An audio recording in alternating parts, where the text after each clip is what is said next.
Polysécure, épisode spécial. Je suis accompagné de Mathilde. Bonjour à tous. Bonjour Nicolas. Ça va bien? Ça va bien et toi? Très bien aussi. Aujourd'hui, tu vas nous parler essentiellement des incidents de confidentialité ou essentiellement le fait qu'on brise les lois de protection des renseignements personnels. Donc, je vais te laisser amorcer là-dessus, puis de toute façon, là, on va découler par là-dessus, parce qu'il y a beaucoup de choses, j'ai l'impression, à discuter. Oh oui, il y a un gros sujet dont on parle ici et ça me tenait à cœur d'en parler en fait à travers ton podcast parce que pour moi c'est une des raisons majeures pourquoi la loi 25 est aussi arrivée sur la table suite aux événements qu'on a pu connaître au Québec et au Canada. Juste pour resituer, en fait, un incident de confidentialité, ça va être tout incident qui va porter atteinte à tout incident de sécurité en soi qui va porter atteinte à des renseignements personnels. Pour moi, j'y vois même aller encore un peu plus loin parce que c'est pas forcément un incident de sécurité technique qui pourrait causer ce type d'incident. On pourra avoir des infractions pas de sécurité, mais plus de conformité qui pourraient causer des incidents. En tout cas, maintenant, au Québec, on a des exigences qui sont rentrées en vigueur cette année, en septembre 2022, pour justement obliger les entreprises, les organisations, à mieux maîtriser ce type de situation. Reporté aux autorités de contrôle, donc à la commission d'accès à l'information. C'est des exigences qui, en soi, existaient déjà au Canada, qu'on retrouve aussi dans le cadre d'autres législations. Donc, je dirais que c'est une tendance internationale, on suit une tendance internationale.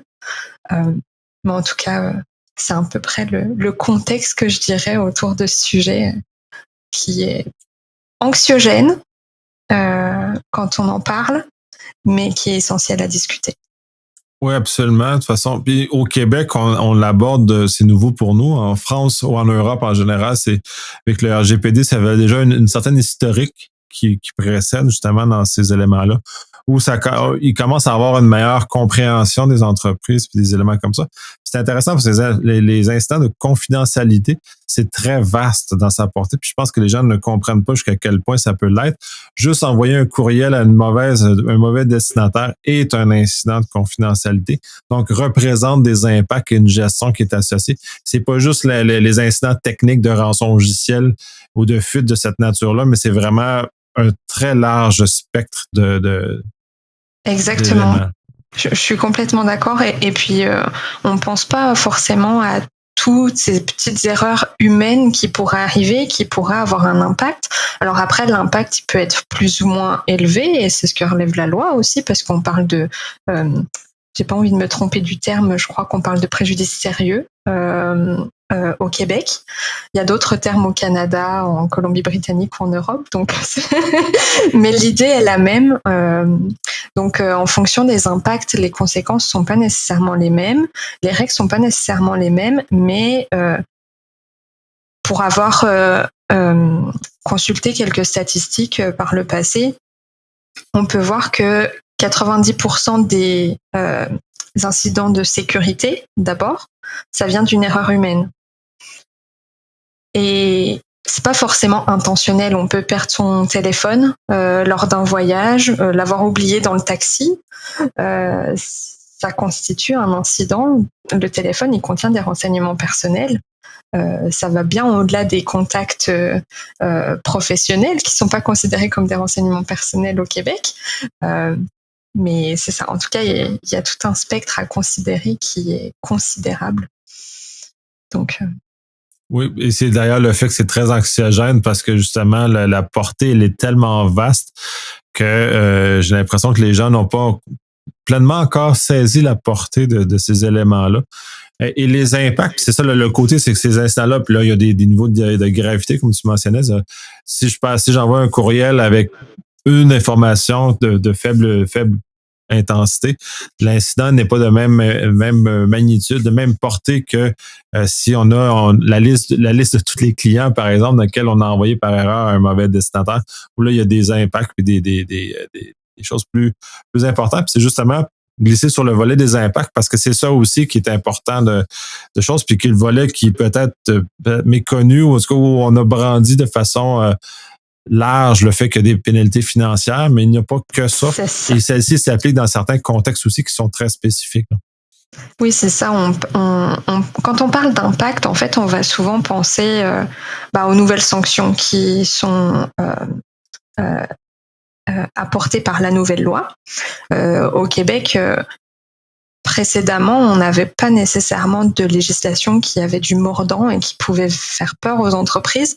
Maintenant, on parle de sanctions en fonction de l'impact et si ça devient criminel, qui a un impact criminel et que ça va au pénal, on parle de 25 millions de dollars ou 5% du chiffre d'affaires, si je me trompe pas.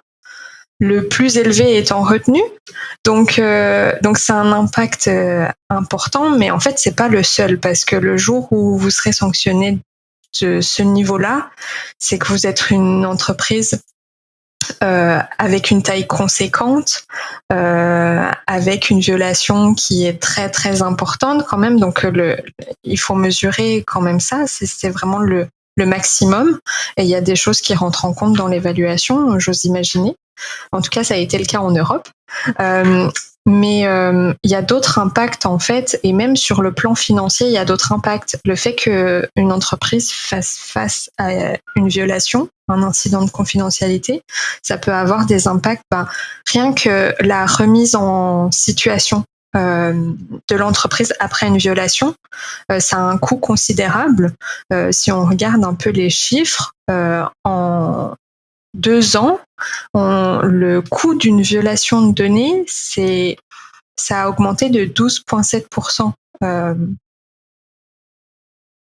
dans le monde. En fait, c'est une statistique mondiale, mais on parle de 4,3 milliards de dollars américains en coût moyen de ce que représente une violation. Et c'est pas seulement vis-à-vis de la sanction financière qui existe sur le plan légal.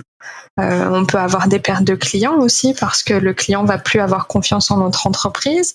Il va y avoir un impact réputationnel qui peut être énorme avec de la publicité qui va être faite, des communications qui vont être faites sur les réseaux sociaux, sur les journaux locaux ou mondiaux. Puis moi, j'aime bien prendre l'exemple en fait de l'événement qui s'était passé avec Facebook et Cambridge Analytica à l'époque. Donc ça fait quand même quelques années maintenant, mais je trouve que c'est l'exemple parfait de ce qui peut arriver pour les entreprises quand il y a un incident de sécurité, une violation de données. Donc à l'époque, il y avait eu un incident qui s'était passé avec l'utilisation inappropriée de données et puis des échanges entre Facebook et Cambridge Analytica. Le jour où l'incident il a été révélé au grand jour, on a Facebook d'un côté qui a certes perdu de la valeur au niveau de ses actions, mais qui a pu récupérer ses pertes en quelques mois, si je me trompe pas. Le dommage majeur pour eux, c'est un impact réputationnel. On retrouve des informations sur Netflix. Il y a un documentaire, The Great Hack, qui est très intéressant. C'est un exemple d'impact réputationnel. Enfin, moi, maintenant, quand je pense à Facebook, je pense aussi à ce type d'incident. Puis, à côté, on a Cambridge Analytica, qui était une petite start-up. Et je dis était parce qu'en 2 mois, ils ont dû fermer l'entreprise et même l'entité mère a dû fermer parce qu'ils n'avaient pas les moyens de continuer leur activité, parce que leur cœur d'activité, c'était traiter les données à travers des informations collectées à travers Facebook. Et donc, leur business pouvait plus fonctionner. Donc ça, c'est un exemple de ce qui pourrait arriver. En fonction de la taille de l'entreprise, du contexte de l'activité de l'entreprise, les conséquences peuvent être complètement différentes. Donc, c'est pas négligeable. Oui, puis cet exemple-là est intéressant parce que c'est, puis et justement, le cœur même de ce que les lois cherchent à protéger, de cet usage intempestif des informations personnelles sans autorisation explicite ou avec consentement éclairé. Donc, dans ce cas-ci, c'est un cas clair, puis d'ailleurs, ça l'a mené à la perte de cette entreprise-là. Probablement que d'autres entreprises de même nature devront se poser de sérieuses questions. Là, moi, il me vient en tête Clearview AI, par exemple. Exactement. Devra se poser sur que même le modèle d'affaires est basé sur une contradiction à nos lois qui sont en train de devenir en vigueur un peu partout dans le monde. Puis même les Américains sont en train de regarder des lois similaires à ça là, au point de vue fédéral. Donc, quand même, il y a un changement de cap intéressant. En tout cas, comme consommateur, je trouve ça bien que mes informations soient mieux protégées, justement, mais les impacts sont très vastes. De toute façon, l'Europe, jusqu'à présent, a une belle expérience où on peut voir quels sont les impacts. La Cambridge Analytica, mais il y a eu quand même d'autres cas où la CNIL en France a sévi justement sur des entreprises qui étaient non conformes et tout ce que ça avait. Ça. Ben, il y a une application intéressante, je crois que c'est GDPR Tracker, quelque chose comme ça. Je sais plus le nom exact, ou GDPR Enforcement, où on peut retrouver toute la liste des sanctions qu'il y a pu y avoir depuis 2018, l'entrée en application du RGPD. Et en fait, on voit que dans le tableau qui est présenté, on voit les pays et puis on voit aussi la raison de la sanction. En fait, c'est toutes les sanctions qui ont pu être prononcées depuis l'entrée en application. Et la quasi-majorité du temps, on a quand même la raison de la sanction, c'est les mesures de sécurité qui sont pas bien mises en place. Donc, c'est malheureusement quelque chose qu'on peut constater aujourd'hui, et on peut imaginer que c'est pas le cas qu'en Europe et que ça peut être le cas au Canada, même au Québec. Donc il faut le considérer, tout ça. C'est ça, ça va faire partie du spectre des choses qu'on va affronter. Au niveau des exigences légales, est-ce qu'il y a des particularités justement qu'on doit tenir en compte justement pour se conformer, ne pas tomber en non-conformité à la loi ou en infraction à la loi? Alors pour la loi 25, ce qui a été nouveau, c'est qu'ils ont apporté une exigence de reporter à la commission d'accès à l'information et aux personnes concernées les incidents de confidentialité qui présentent donc un préjudice grave pour les individus. Et une autre exigence, c'est d'avoir un registre des incidents de confidentialité qui puisse être mis à disposition de la CAI sur demande. Ça, c'est les exigences. La loi, elle est très légère, en fait, sur ce qu'elle exige, mais en même temps, c'est énorme ce qui est demandé. Si on le prend sur le plan pratique, surtout qu'on n'a pas nécessairement beaucoup de détails sur ce qui est attendu de nous quand on va faire face à un incident. Qu'est-ce qu'on récolte comme information? Quelles sont les informations qu'on va livrer à la commission d'accès à l'information? Qu'est-ce qu'on doit dire aux personnes concernées? Puis déjà, qu'est-ce que c'est qu'un préjudice grave ou sérieux? Ça, c'est aussi tout un... ça reste subjectif, ça reste très vague aussi dans ce qui est demandé. Donc c'est sûr, il faut se préparer à tout ça. Heureusement, la commission d'accès à l'information, il y a quelques jours, je regardais le site internet pour aller chercher quelques informations et je suis tombée sur la page liée aux incidents de confidentialité. Et je me suis aperçue qu'ils avaient mis en place, depuis septembre 2022, ils avaient mis à jour leur site internet et ils fournissaient un formulaire de report d'incidents de confidentialité. Donc on sait maintenant exactement ce qu'on doit reporter à la commission d'accès à l'information. Il y a aussi des recommandations par rapport à quelles informations on devrait donner aux personnes concernées. Globalement, ça reste quand même des informations qui sont assez logiques. Et puis, j'invite les personnes qui écoutent le podcast à aller consulter le site internet de la commission d'accès à l'information. Mais globalement, on va s'intéresser à quel est le contexte Et puis c'est des informations qu'on va retrouver aussi dans le registre. On va s'intéresser au contexte, donc qu'est-ce qui s'est passé, quelle a été la cause de l'incident, quels sont les renseignements personnels qui ont été collectés, impactés, quelles sont les personnes qui ont été concernées par l'incident, affectées par l'incident, en termes de nombre et leur profil. On va aussi avoir des informations sur le préjudice, donc comment a été évalué le préjudice par l'entreprise. Et donc ça, on peut en rediscuter plus longuement. Et puis, s'il y a une communication qui a été faite aux personnes, quelles sont les informations qui ont été communiquées. En termes d'informations aux personnes, on s'attend en principe à ce que la personne soit informée des conséquences de l'incident. Qu'est-ce que ça représente pour elle? Quels sont les impacts que ça représente pour elle? Et quelles ont été les mesures qui ont été mises en place par l'entreprise ou qui vont être mises en place par l'entreprise pour mieux protéger. Puis un autre élément qui devrait être inclus lorsque on fait une communication aux personnes, c'est de mettre un contact, une personne contact qui pourrait être contactée si jamais la personne affectée a d'autres questions, a besoin d'autres informations. Donc ça, c'est des éléments qui pourraient être mis dans la communication. Donc c'est à peu près ça, je dirais, les éléments majeurs à considérer quand on documente et qu'on prépare la communication à la commission d'accès à l'information.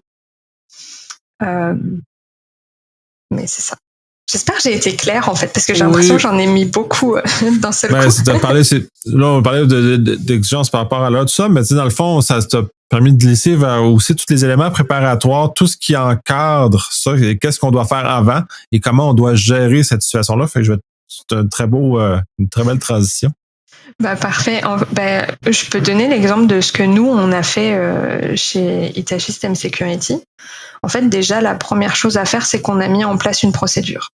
Donc, on a déterminé tout le processus en commençant par de quelle manière on va identifier l'incident de sécurité et l'incident de confidentialité.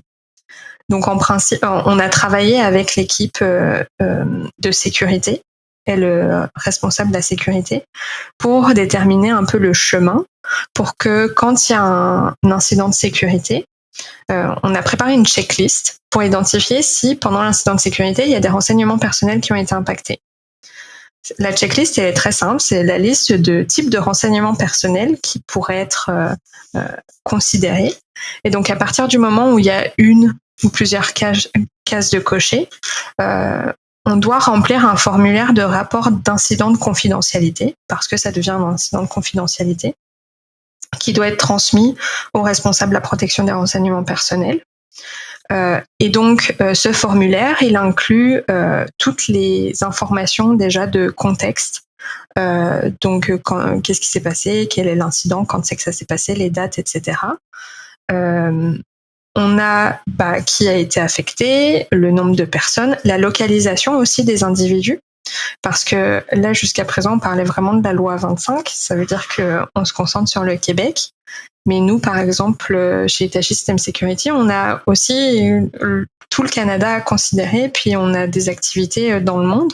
Donc, on a considéré la localisation de la personne parce que ça va affecter à quelle autorité de contrôle on doit reporter et la loi qui s'applique.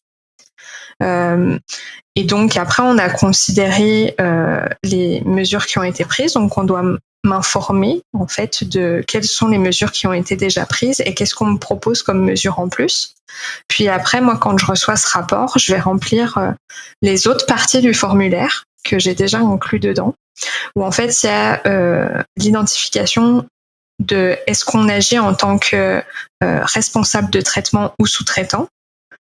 Parce que ici, ça va aussi impacter quel est notre rôle et qu'est-ce qu'on doit faire. Est-ce qu'on doit informer nos clients en premier lieu pour gérer l'incident ou est-ce que c'est vraiment un incident qui est interne et qu'on doit gérer? Puis après, on a tous les aspects de notification à l'autorité de contrôle. et tout l'aspect de communication aux personnes concernées. Et donc là, on identifie l'autorité de contrôle, on identifie si oui ou non on a fait une notification, parce que c'est pas obligatoire à tous les coups. Je l'ai pas mentionné, mais il y a aussi le risque de préjudice sérieux qu'on doit identifier. Donc, on identifie quel type de risque l'incident pourrait causer aux personnes. Donc, ça aussi, ça fait partie de la première partie. Moi, je fais aussi une évaluation de tout ça. Et puis, je détermine si on doit faire le rapport aux autorités de contrôle, quelles informations je transmets. Et puis, si on fait une communication aux personnes concernées, j'ai comme une liste d'informations qu'on devrait inclure dans la communication. Et je dois justifier aussi si oui ou non on a fait une communication. Et ce document, en fait, ce formulaire qui est rempli au fur et à mesure, on le met à jour au fur et à mesure avec l'équipe qui gère l'incident. Et c'est en fait notre document qui va servir de registre et de documentation interne. Et donc, si la commission d'accès à l'information vient nous demander notre registre, on peut ressortir tous les formulaires, s'il y en a, sur les dernières années, des incidents. Je trouve ça super intéressant, la stratégie que vous avez prise pour avoir à gérer plusieurs crises d'un point de vue technique. J'avais pas l'autre côté. C'est un aide gigantesque d'avoir ce genre de formulaire-là qui arrive en amont. Puis au niveau de la gestion, c'est peut-être que les gens ne voient pas, c'est parce que là, on parle à l'instant de confidentialité, mais souvent, le volet technique est très présent. Et si on n'est pas encadré correctement au bon moment, on va faire des impairs. Et là, je parle de mon expérience pré-loi 25, dans laquelle on n'avait pas d'obligation de cette nature-là, donc on avait un peu plus de liberté, si on veut, comme ça. Où il est arrivé dans certains incidents que j'ai eu à gérer, où on a l'incident technique qui a causé des erreurs, des problèmes ou des incidents qui se sont transformés après en maintenant on appelle les incidents de confidentialité. À l'époque, on appelait ça différemment, mais qui a glissé de cette nature-là parce qu'on n'avait pas la bonne information en main, parce qu'on n'avait pas les bons formulaires, puis on n'avait pas les guides pour nous amener à prendre une décision claire. Sur ça, puis ça l'a amplifié des choses. Puis si on était maintenant post-loi 25, on serait vraiment dans le trouble par rapport à ce qu'il a, puis là, on aurait vraiment une réduction compte très, très importante à faire la caille parce que les instants n'ont pas été gérés selon les meilleures pratiques qu'on considère maintenant. Donc, ces formulaires-là, puis je pense qu'ils sont la clé pour les organisations qui veulent se doter d'un plan de gestion de crise complet. Cette volet-là doit en faire partie, puis va sauver du trouble aux équipes techniques qui doivent remettre les systèmes en place. C'est un guide parce que même le jour où le responsable de la protection des renseignements personnels n'est pas là, pour moi, ce document, il est quand même assez lisible, ce qu'on a mis à l'interne, pour que quelqu'un d'autre, qui a quand même un minimum de connaissances, mais par exemple, pour moi, la personne en conformité dans l'entreprise pourrait reprendre ce formulaire et regarder et puis remplir et cocher les cases de manière assez facile. C'est assez intuitif, puis ça permet de ne pas oublier les éléments qui doivent être pris en compte. Puis quand il y a un incident de confidentialité, on a besoin de documenter tout ce qu'on fait, de justifier pourquoi on a fait ci, pourquoi on n'a pas fait ça. Donc pour moi, je trouve que c'est un bon guide.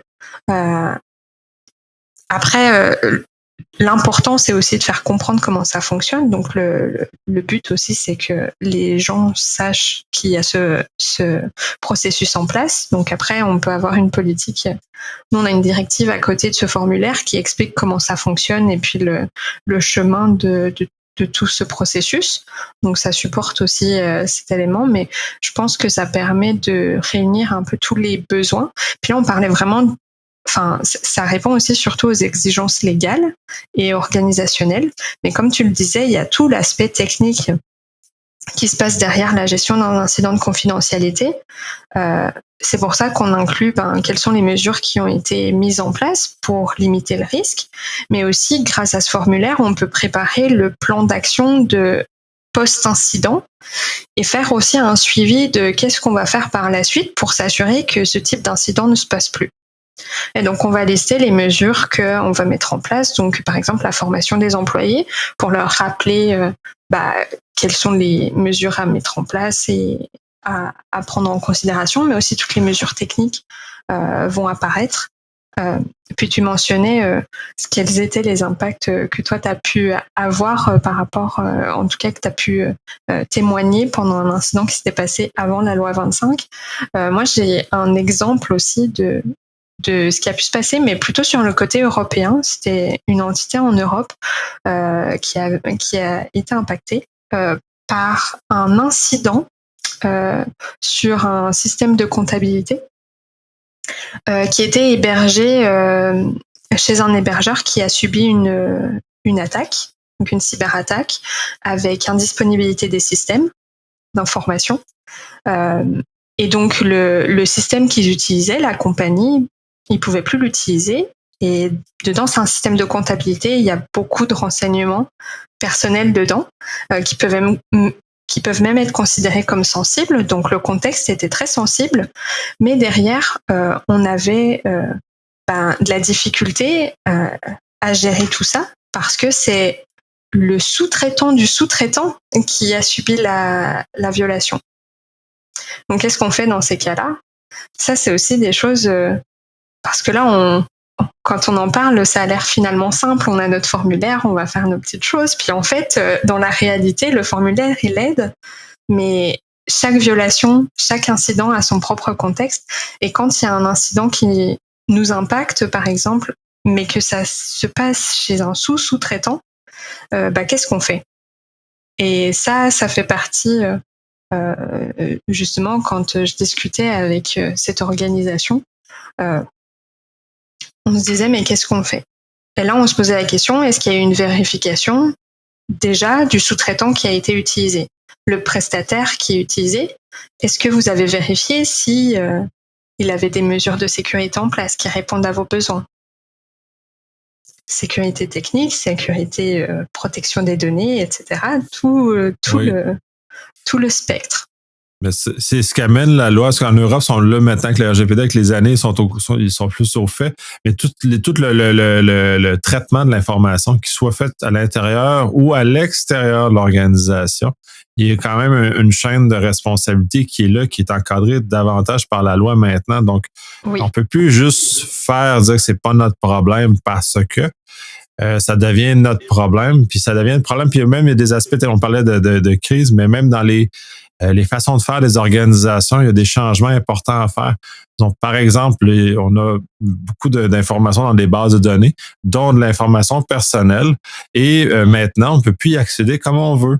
Puis si on parle des gens techniques, on parle de ceux qui administrent ces systèmes ou qui les développent, ne peuvent plus aller jouer dans les banques de données comme ils allaient jouer avant, parce que ça dépasse le cadre dans lequel les informations ont été soumises à l'organisation. Donc, il y a des réflexions, puis les ramifications sont très importantes, puis je pense qu'on ne voit que pour le moment le point de l'iceberg par rapport à ça. Là. Oui, tout à fait, parce que quand on est plongé dans ces types de situations, on se rend compte de tous les petits aspects qui rentrent en jeu. Rien que gérer un incident de sécurité, un incident de confidentialité, là, ça paraît facile, comme on l'a dit, mais en réalité, ça prend un temps fou de collecter les informations, rien que de contexte, parce que des fois, c'est pas évident de savoir ce qui s'est passé. Parfois, c'est un incident qui a duré pendant des mois et dont on s'aperçoit que 3-4 mois après. Puis 3-4 mois après, qu'est-ce qu'on fait? Puis le temps de comprendre l'impact, on se dit peut-être ça s'est passé hier. Puis en fait, on s'aperçoit au fur et à mesure que c'est beaucoup plus conséquent. Et donc, au fur et à mesure qu'on va chercher l'information, ça peut prendre beaucoup de temps, le temps de gérer tout ça. Donc, oui, ça devient très complexe. C'est tout un processus. Très complet. J'en ai eu des incidents où on a juste soulevé, on a tiré l'incident, on l'a vu. Puis quand on a commencé à tirer dessus, on a fait non, mais il va plus loin. Et le temps de décortiquer, de reconstruire, parce que reconstruire un incident qui s'est passé dans un court délai de temps, c'est très facile. Quand on doit reconstruire un événement avec beaucoup d'informations généralement imparfaites, et c'est là dans les mesures, parce que la loi exige quand même des mesures puis des éléments comme ça. Si la journalisation est insuffisante, on va se faire reprocher parce qu'il faut être capable de remonter et reconstruire l'incident pour présenter justement quelles informations ont été affectées par ce genre d'incident-là qui est ça. Mais ça, oui, il y a des ramifications sur les choses en préparation de point de vue technique. Il y en a beaucoup qui, à l'heure actuelle, sont largement insuffisantes pour aider les équipes à reconstruire s'il y a lieu par la suite. Là. C'est ça. Puis, il y a plein de mesures qui peuvent prévenir toutes ces situations. Parce qu'il y a des incidents, en fait, qui sont causés parce qu'on a une mauvaise gestion des durées de conservation, mauvaise gestion des sauvegardes, mauvaise gestion des accès, mauvaise gestion de... il y a tellement de choses qui pourraient causer et rendre l'incident plus grave, les impacts plus graves, le nombre de personnes augmente, le nombre de personnes affectées va augmenter en fonction des mesures qui sont mises en place. Et donc c'est pour ça que là on a beaucoup parlé de comment se préparer à ce type d'événement, peut-être préparer un formulaire, une procédure, identifier les personnes qui peuvent être engagées dans ce processus, comment déterminer le préjudice sérieux, ça c'est une évaluation où on tient compte de la sensibilité des renseignements et quels sont les impacts possibles pour les personnes. Mais avant même ça, si on veut limiter ce risque d'événement, qui aujourd'hui le risque zéro n'existe pas, il faut que toute entreprise s'attende à ce qu'il y ait ce type d'événement qui arrive chez elle. Mais après, si on met des mesures préalables, le préjudice sérieux, finalement, il n'existera pas parce qu'on a les bonnes mesures en place en amont. Ça, après, il faut savoir quelles mesures mettre en place. Il faut aussi obtenir le budget pour pouvoir le faire. Ça, c'est aussi toute une question. Ouais, il y a énormément d'aspects de ce côté-là. On va glisser vers aussi la gestion d'un dit incident, puisque là, on a parlé de la préparation. Les conséquences réelles quand on a à gérer cet incident-là, parce qu'on a parlé un peu à travers tes formulaires, qui est la structuration, mais un cas peut-être plus tangible de gestion qui nous amène à devoir trouver ça moins drôle. Tu voudrais un exemple d'incident qui pourrait arriver? Ce qui pourrait montrer aussi comment on met en œuvre, parce que là, c'est bien de parler des formulaires et les éléments comme ça, mais avoir les mains dans le cambouis, justement, c'est tout autre chose. Alors, j'essaie de trouver un exemple parce que je parlais de l'exemple du sous-sous-traitant, là, où en fait, quand il y a eu cette situation, quand on a géré cette situation avec l'entité, finalement, nous, ce qu'on a fait, en fait, on avait été contactés pour gérer cette situation en nous disant qu'est-ce qu'on fait. Puis on n'avait pas d'informations particulières, on savait juste que l'événement avait causé l'impossibilité d'utiliser l'outil. Il y avait des communications faites par les deux entreprises, donc le sous-traitant et le sous-sous-traitant. Après, qu'est-ce qu'on fait? Puis contacter l'entreprise qui a 500 000 clients, peut-être, j'en sais rien. C'est pas forcément facile pour une petite entité d'aller chercher des informations. Donc heureusement, cette entité faisait une bonne communication sur Internet, a publié de l'information, idem pour l'hébergeur. Donc c'était possible de retrouver les informations du contexte et de ce qui se passait, en tout cas un minimum. Par contre, ils affirmaient qu'il n'y avait pas de renseignements personnels impactés, donc pas de violation, pas de données confidentielles qui avaient été impactées. Donc à quel point est-ce qu'on veut est-ce qu'on va faire confiance à l'entité qui déclare ça? Donc nous, ce qu'on a proposé, c'est déjà de faire une vérification sur le dark web. Donc on a travaillé avec le groupe de cyberintelligence au sein de l'entreprise. On a proposé ça à l'organisation pour aller chercher ce qui se passait sur le dark web et même sur Internet tout court, voir s'il y avait des renseignements personnels ou des informations juste sur l'organisation qui avaient été publiées récemment. Mais on n'a rien trouvé de particulier. Donc là, on s'est dit, ok, c'est peut-être pas un incident de confidentialité. Puis après, on s'est posé la question, mais est-ce qu'il y a eu une vérification déjà de ce sous-traitant? Est-ce que vous avez fait un processus de diligence raisonnable quand vous avez sélectionné ce sous-traitant? Ils nous ont dit non, on n'a pas le temps de faire ça. Puis comment on va récupérer des informations d'une entité? C'est impossible. En Europe, ça se passe pas comme ça. Oui, mais à un moment donné, en fait, c'est les exigences. Ils ont aussi pas le choix de montrer patte blanche et montrer qu'ils ont mis en place des mesures. C'est leur responsabilité aussi en tant que sous-traitant de pouvoir démontrer leur conformité et qu'ils peuvent répondre à vos exigences. Et vous, c'est à vous de vous assurer en tant que responsable que vous respectez bien les règles et que vous avez bien vérifié vos sous-traitants et que vous avez bien vérifié qu'il y avait des bonnes mesures en place pour vous protéger. Parce que si vous choisissez le mauvais sous-traitant, c'est de votre faute. Oui, ben c'est ça, on engage la responsabilité parce qu'on fait des choix. Puis c'est cette ramification-là aussi qui est difficile. Puis c'est très intéressant l'axe que tu as amené justement, que tous les services que vous avez. Ça, est-ce qu'il y a d'autres éléments dans cette crise au-delà du simple fait qu'il a fallu exiger les éléments du sous-traitant? En fait, il y a eu une information qui a aussi été faite à l'interne dans l'entreprise.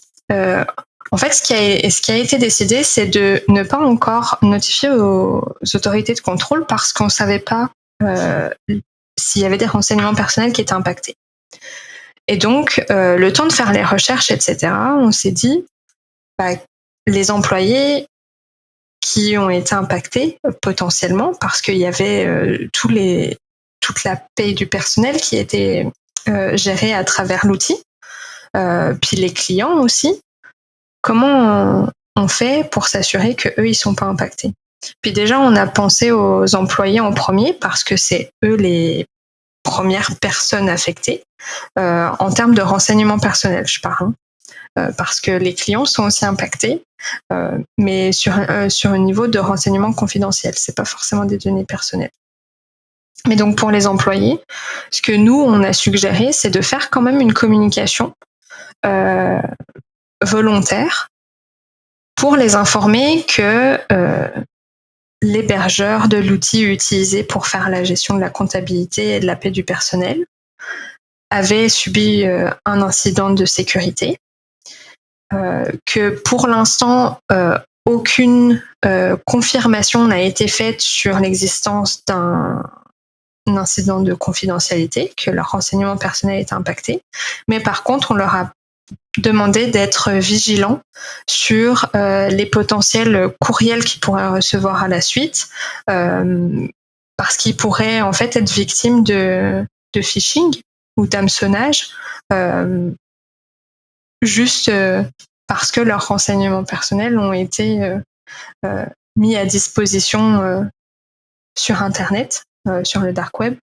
Donc on a voulu être vigilant et faire une communication pas trop anxiogène, mais au moins qu'ils soient prévenus que nous, on est en train de gérer la situation, mais qu'on leur demande d'être vigilants pour s'assurer qu'ils soient convenablement protégés.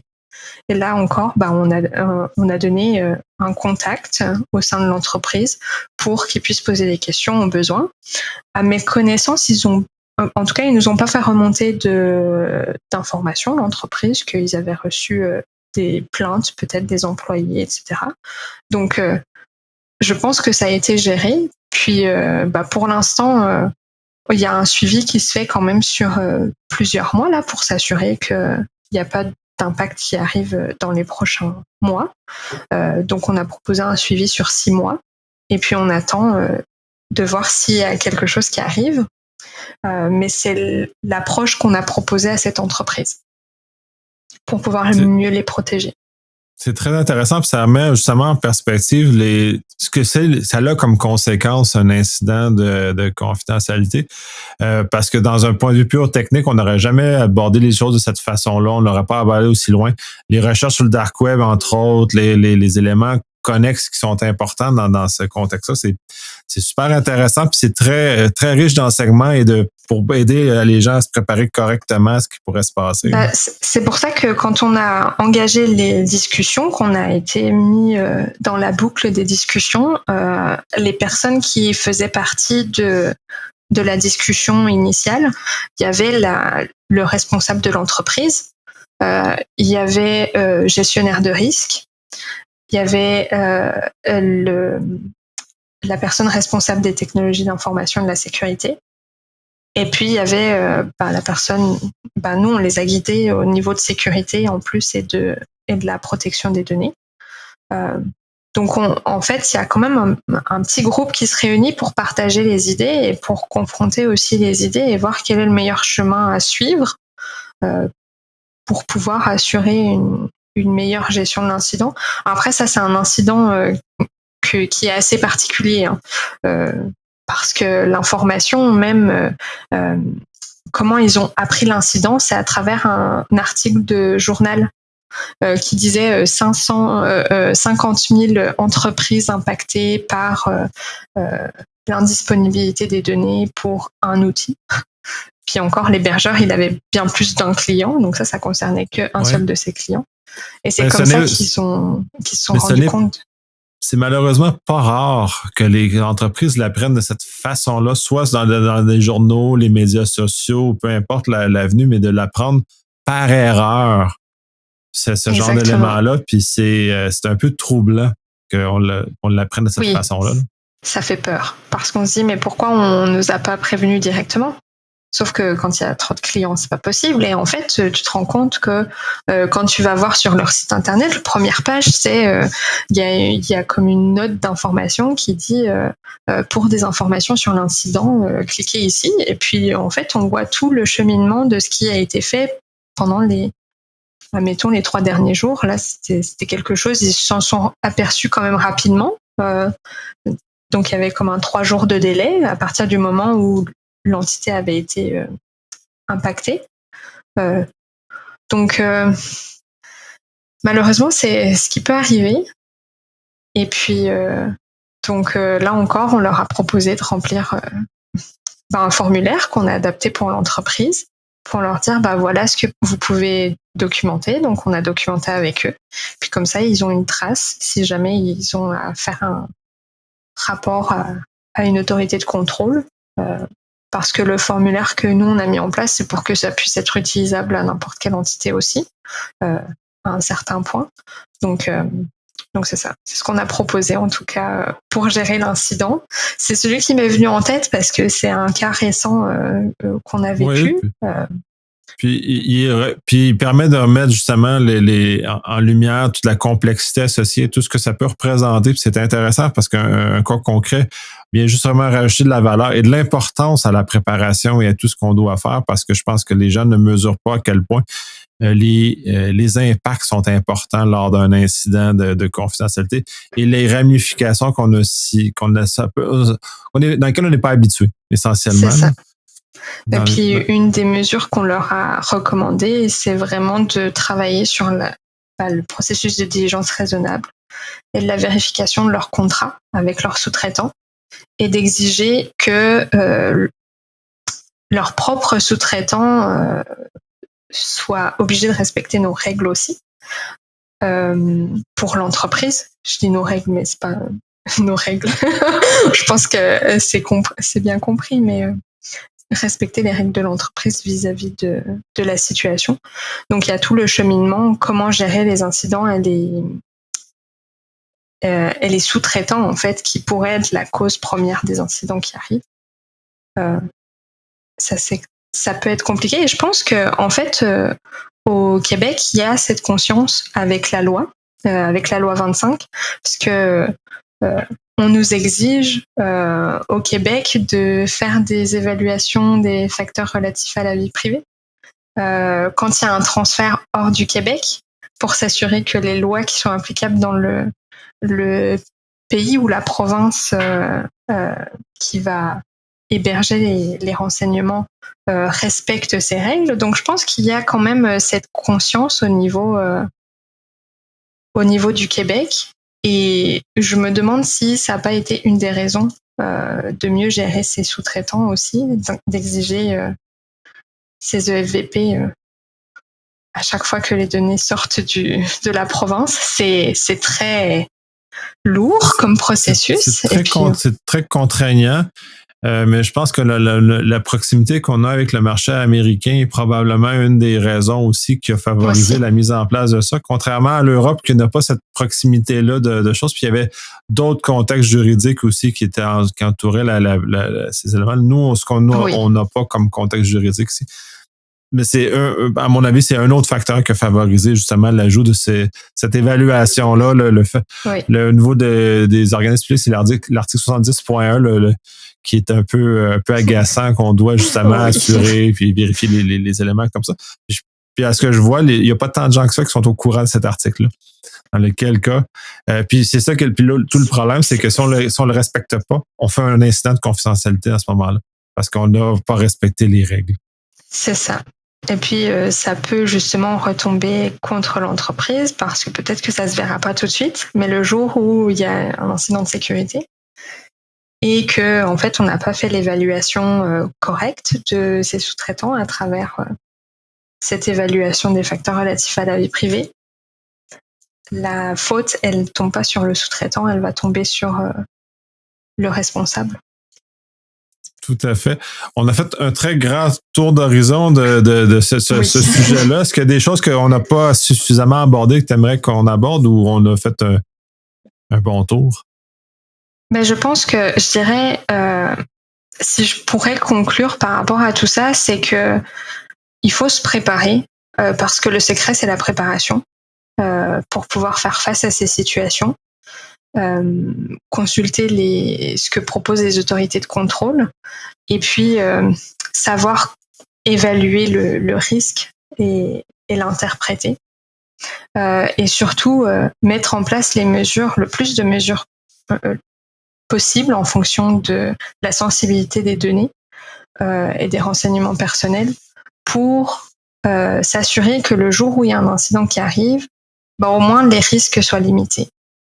Et donc, bien maîtriser, en fait, la mise en place des règles à travers la loi, en respectant les durées de conservation, en respectant la collecte, la minimisation de la collecte des renseignements personnels, en respectant la mise en place de contrats avec ses sous-traitants, en documentant ses activités aussi. Ça va faciliter grandement la gestion et puis la maîtrise des risques. Donc, il vaut mieux prévenir que guérir, mais là, l'expression a tout son sens quand on parle de protection des renseignements personnels. Donc, ce serait mon conseil, c'est vraiment faire attention à ce qui est déjà mis en place. C'est lourd de mettre tout ça en place, ça prend du temps, mais c'est nécessaire. Et puis, il y a des petites actions qui sont très faciles à mettre en place et qui peuvent sauver l'organisation. Donc, faut pas hésiter à y penser maintenant. Parce que pour moi, si cette exigence de notification des incidents de confidentialité a été mise en place dès la première année avec la loi 25, c'est qu'il y a une raison. C'est que c'est le plus gros risque pour les entreprises. Et c'est là où réside le risque quand on parle de protection des renseignements personnels et que c'est la priorité qui devrait être pour toutes les organisations. Donc pour moi, c'est pour ça que ça doit être en place dès maintenant. Et c'est l'essence même, en fait, de la législation.